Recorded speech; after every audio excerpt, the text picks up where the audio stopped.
কিন্তু গজন মচাহীটোক জিকিম বুলি খেলিব নেকি? তেওঁ জানে তেওঁক কি কয় কংগ্ৰেছৰ কেণ্ডিডেট হ'ব পাৰে, অলপ মাৰ্কেটিং হ'ব পাৰে। 200%।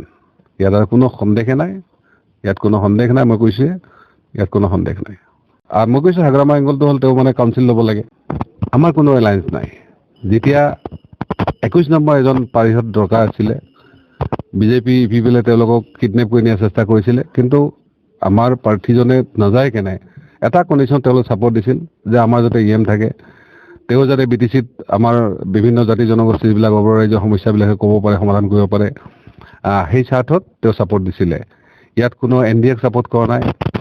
যদি সঁচাকৈ তেওঁলোকৰ ছাপোৰ্টে আছিলে, আমাৰ ৰাইজে কৈছে যে নৱসেনাই তেওঁলোকে মিত্ৰজোঁটৰ পৰা কেণ্ডিডেট দিয়ক, সেইটোতো কৰা নাই তেওঁলোকে। সেইকাৰণে কৈছে এওঁলোকে কেৱল এটা ৰাজনৈতিক স্বাৰ্থৰ কাৰণে কথাবিলাক কৈ আছে। প্ৰমোদ বৰা ডাঙৰীয়া MPত জিকাটো বাদেই দিয়ক, বহুতে কৈছে এইবাৰ চিফো হয়তো হ'ব নোৱাৰিব। গতিকে মই এই ক্ষেত্ৰত বিশেষ কথা নকওঁ, মই তেওঁৰ কথাখিনি মই জবাব দিছোঁ।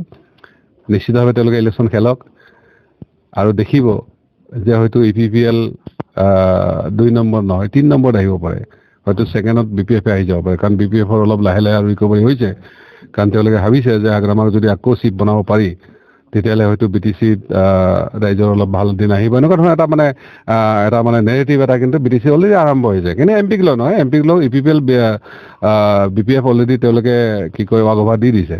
কেৱল তেওঁলোকে কিছু কথা কোৱাৰ দৰকাৰ আছে, তেওঁলোকৰ কিছু ক্ষমতাও আছে বা মাৰ্কেটত তেওঁলোকে চলিব লাগিব, সেইকাৰণে তেওঁলোকে সেইবিলাক কথা কৈছে, বেলেগ ইয়াত কোনো কাৰণ নাই। গোপনভাৱে কিন্তু আপুনিও গম পাইছে যে UPPL বা BPFৰ প্ৰাৰ্থী কোন হ'ব, আপোনাৰ প্ৰতিদ্বন্দ্বী এইবাৰ কোন হ'ব? চাওক, আমাৰ এই মিনিষ্টাৰ উষাগৌৰৱ ভট্টাচাৰ্যৰ কথা চলি আছে, কিন্তু আমি চেলেঞ্জ কৰিছিলোঁ আমাৰ লগত, গতিকে আমি সেইবিলাক কেয়াৰ নকৰে। ঠিক আছে, মানে এইবাৰ চেলেঞ্জিং মোডত হ'ব নেকি? নিশ্চিতভাৱে, কাৰণ এই কোকৰাঝাৰ সমষ্টিৰ ইলেকশ্যনটো নৱসেনা ইলেকশ্যন নহয়, এইটো ৰাইজৰ ইলেকশ্যন। আৰু ইয়াত আপোনালোকৰ মিডিয়াৰ সন্মুখতে কোনো কথা নকয়, কিন্তু দেখিব ভোটটো আজি চাওক, বিজনী সমষ্টিত দুবাৰো ভাল কণ্ডিশ্যন নহয়, মানে ভোট দিছে। আৰু এইবাৰতো মই ভাবোঁ বেছি হ'ব। বিভিন্ন সময়ত কিন্তু মানুহৰ মুখেৰে শুনা যায় যে 10টা বছৰ আপুনি MP থাকি একো কাম কৰা নাই। সেইটো কথাটো মানুহে জানে, এইখিনি আচল ইলেকশ্যনৰ সময়খিনি তেওঁলোকে ঠিকেই কৰিব। বাকী সময়তো MPক গালি দিব পাৰে, তেওঁলোকৰ মানে কেণ্ডিডেট, তেওঁলোকৰ MP। গতিকে মোক গালি দিয়ে, কিবা কৰে, সেইটো মই ক'বলৈ একো নাই। ৰাইজে কিবা সেইটো ভাল কিবা চিন্তা কৰি গৈছে, মোক পজিটিভ লৈছে সেইটো। মই বিজনী কথাখিনি যিমান দূৰ পাৰোঁ ইয়াত আমাৰ NRCৰ পৰা, ডি বটাৰৰ পৰা, হাতীৰ সমস্যাৰ পৰা, ভূমি সমস্যাৰ পৰা, বানপানীৰ পৰা আমি গোটেই কথাখিনি উত্থাপন কৰি আছোঁ। যিহেতু আমি চৰকাৰ নহয়, কাম কৰিবলৈ চৰকাৰ লাগিব, চৰকাৰে কৰিব পাৰে। আমিতো কৈছোৱে যে শ্ৰীমপুৰ গেটত যদি আমি এখন গাড়ীৰ পৰা 100 টকাও লওঁ, আমাৰ বছৰত 10,000 কোটি টকা কামাই হ'ব। চিন্তাটো বেলেগ, তেওঁলোকৰ চিন্তাটো বেলেগ। তেওঁলোকৰ লগত আমাক তুলনা নকৰোঁ। ৰাইজৰ প্ৰতি মই সদায় ভাল ভাৱ আছে। এইটো ইলেকশ্যন মোৰ নহয়, ৰাইজৰ ইলেকশ্যন। কাৰণ কোনো এজন পাগলেহে আহিব ইয়াত ইলেকশ্যন খেলাৰ কাৰণে, অকলে হয় নহয়। ৰাইজৰ যদি সমৰ্থন নাথাকে, এইটোতো আৰু পঞ্চায়তৰ ইলেকশ্যন নহয়, MP ইলেকশ্যন। বাকী দলৰ কেণ্ডিডেটবিলাক পাগল নেকি? তেওঁলোক চাওক, তেওঁলোকৰ হ'ল এটা প্ৰফেশ্যন।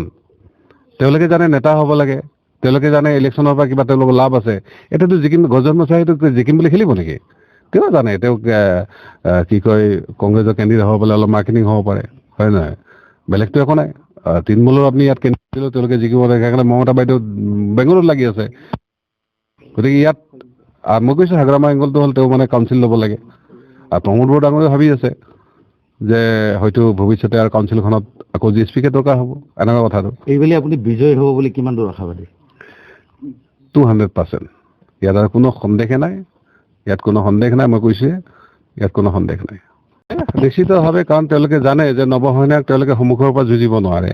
ইয়াত নৱসেনা ইলেকশ্যন খেলাৰ লগে লগে নমিনেশ্যন একচেপ্ট হোৱাৰ লগে লগে ইয়াত 200% জয়ী হোৱাৰ সম্ভাৱনা আছে, যাৰ কাৰণে হয়তো তেওঁলোকে নোৱাৰে এইটো কাম কৰিছে। আৰু যিটো কথা কৈছে যে নৱসেনা ইলেকশ্যন খেলিব নোৱাৰে, স্ক্ৰুটিনি কমিটি এটা পাৰ্টহে হয়। ইয়াৰ ওপৰত হাইকোৰ্ট শ্বপিং কৰিছে। গতিকে সত্যটো পুৰা সত্য নহয়, এইটো অৰ্ধসত্য।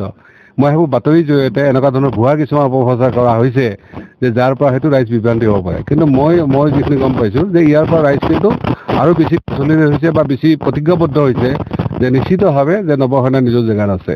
গতিকে মই আপোনালোকৰ জৰিয়তে জনাব বিচাৰিছোঁ, ইয়াত কোনো সন্দেহে নাই, ইয়াত কোনো গণ্ডগোল হোৱাৰ কোনো চান্স নাই। নহয়, এইটোতো বিজেপিৰ ওপৰত অভিযোগ এটা আছে। বিভিন্ন পক্ষই অভিযোগ কৰিছে যে তেওঁলোকে যিটো আমাৰ প্ৰতিষ্ঠান আছে, প্ৰতিষ্ঠান তেওঁলোকক বহতীয়া হিচাপে তেওঁলোক সম্পূৰ্ণ তেওঁলোকক ব্লেকমেইলিং বা যেনেকৈ নহওক তেওঁলোকক ইউজ কৰাৰ চেষ্টা কৰিছে বা ভৱিষ্যতেও কৰিব, ইয়াত কোনো সন্দেহে নাই। এইটো কিন্তু আমাৰ গণতন্ত্ৰৰ কাৰণে বহুত বেছি শুভ লক্ষণ নহয়।